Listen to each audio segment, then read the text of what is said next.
Muito bem, galerinha. A gente entra hoje num conteúdo novo, que é o conteúdo entre relação entre os seres vivos. A gente vai ver algumas relações que existem entre um ser vivo e outro. Os seres vivos, eles não vivem de forma independente. Embora possa parecer que os seres vivos têm uma vida independente, cada um está relacionado com o outro através de relações. Essas relações, elas podem ser intraespecíficas, quando acontece entre indivíduos de espécies diferentes, aliás, dentro da mesma espécie, né, entre organismos da mesma espécie, ou interespecíficas, quando ocorrem entre organismos de espécies diferentes. Então, deixa eu repetir aqui. Os seres vivos mantêm uma relação que pode ser uma relação intraespecífica, que é aquela relação que ocorre quando um indivíduo se relaciona com outro da mesma espécie. E pode ser interespecífica quando um indivíduo, um ser vivo, se relaciona com outro de outra espécie, tá bom? De uma espécie diferente, entre espécies diferentes.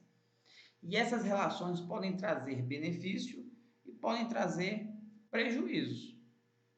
Todas as vezes que uma relação traz prejuízo, a gente chama de relação negativa. E com a relação que traz benefício, a gente chama de relação positiva. Beleza. Tem nome para cada coisa dessa. Então, a relação que traz prejuízo, que é essa relação negativa, a gente vai chamar de relação desarmônica. E a relação que traz benefício, que é uma relação positiva, a gente vai chamar de relação harmônica. Relação desarmônica ou relação harmônica. Então, esse resumozinho aqui, ó, vai fazer a gente entender um pouco dessas associações. Então, relações em que não há prejuízo para nenhum participante. Intraespecífico, ou seja, dentro da mesma espécie, existe a sociedade e existe a colônia, que é o que a gente vai estudar hoje. Se for entre indivíduos de espécies diferentes, tem o mutualismo, a protocooperação e o comensalismo, um assunto de uma outra aula.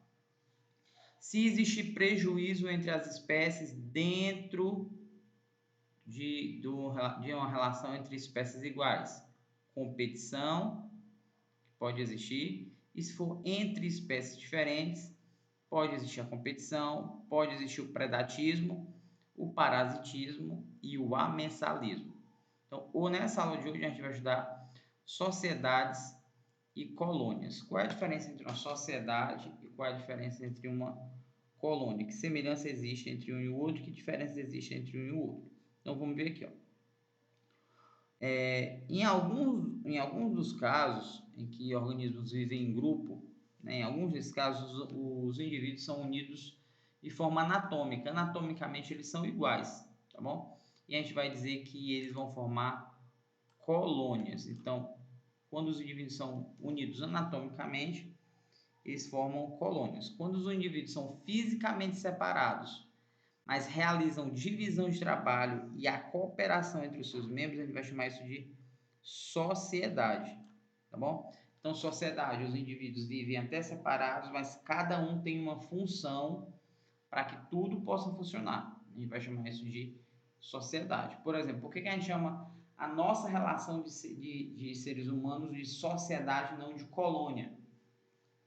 Porque quando a gente forma uma relação de sociedade, cada indivíduo vive de forma separada. Eu tenho a minha casa, você tem a sua casa, seu amigo tem a sua casa, seus parentes têm a casa deles.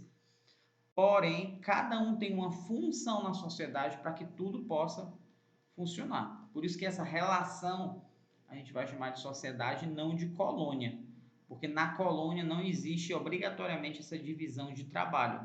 Então, por exemplo, quando eu pego uma bactéria, coloco ela no meio de cultura e deixo ela se multiplicar, gerar várias cópias dela mesma, não significa dizer que cada bactéria vai ter sua função naquela colônia, não. Elas estão ali somente vivendo, tá bom? Então, como não existe uma divisão de trabalho, uma função para cada indivíduo, para cada bactéria, a gente não chama de sociedade e sim de colônia, tá bom?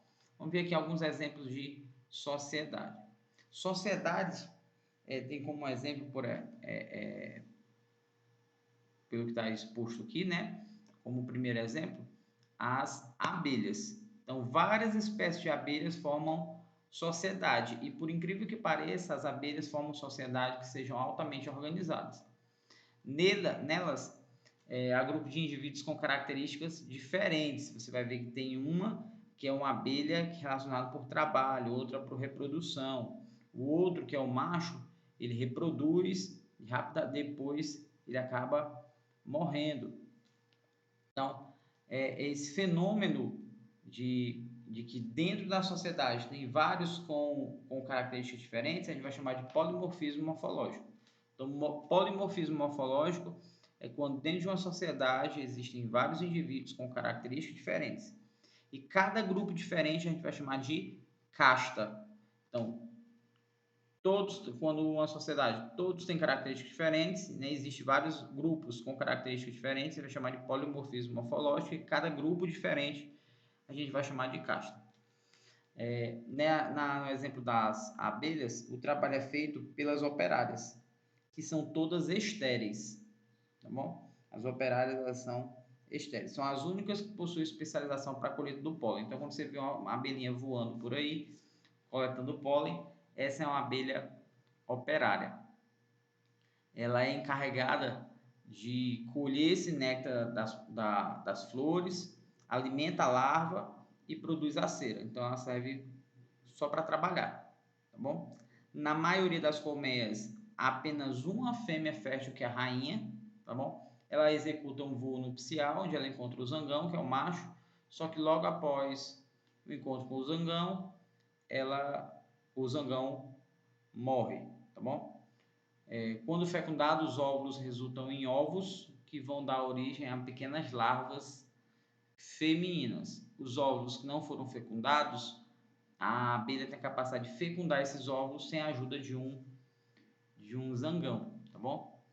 Todas as larvas que saem dos ovos são alimentadas pelos operários, o Rafael tinha falado isso antes, durante 2 primeiros dias com geleia real. É uma secreção que a própria abelha produz para alimentar essas larvas. As larvas que desenvolverão em operárias, em zangões, passam então a ser alimentadas com mel e pólen, tá bom? Então, outro exemplo de organismos que formam sociedade são as formigas saúva. Daqui a pouco a gente vai ver como é que funciona o formigueiro. Nelas há fêmeas férteis, que são as rainhas ou içá, os machos férteis, que são os bitus, e tem os soldados operários, e as operárias também são estéreis, assim como lá nas abelhas, tá bom? Então, isso aqui é um exemplo de sociedade. Em certas épocas do ano, podemos ver machos e fêmeas alados, ou seja, eles acabam criando asas, que são conhecidos como siriri ou aleluia, tá bom? E formam nuvens em torno das lâmpadas. É comum, período de inverno, por exemplo, a gente olha para a lâmpada, principalmente da rua, né, nos postes, e tá aquela nuvem de formigas, né, com asas, que ficam aí voando, né? Na verdade, ele parece um cupim, por isso tem na verdade, é um tipo de cupim, por isso tem aquele cheiro forte. Chama de formiga com asa, mas na verdade são mais próximas dos cupins do que são próximas das formigas, tá bom? Ao contrário dos zangões dos machos de formiga, o cupim macho permanece com a rainha na câmara nupcial e é fecunda periodicamente. Então, nós temos aqui um exemplo de um cupinzeiro, que no vídeo complementar da próxima aula você vai ver um vídeo sobre isso, tá bom? Uma pessoa explicando sobre isso. Muito bem. Quando a gente fala de colônia, as colônias podem ser de dois tipos. Ela pode ser homotípica e pode ser heterotípica. Quando é que ela vai ser homotípica? Quando não tem diferença morfológica entre os membros. Um membro é igual ao outro. E vão ser heterotípicas quando existe diferença entre um e o outro, e uma pequena divisão de trabalho entre um e o outro. Então, por exemplo, colônias homeomorfas, né, que é essa aqui, costumam ocorrer em protozoários, em algas, em corais. Nesse caso, como são iguais, todos os indivíduos realizam o mesmo trabalho, tá bom? E aí, mutualismo é uma característica que a gente vai ver mais na frente. Então, fica frisada aí essa diferença entre sociedades e colônias, as características que existem de cada um, e no vídeo complementar a gente vai ver um exemplo tanto de formigueiros, né, que a gente falou aqui, como também de cupinzeiros, ok? Gente, deem atenção ao TD de vocês, um grande abraço e até a próxima aula.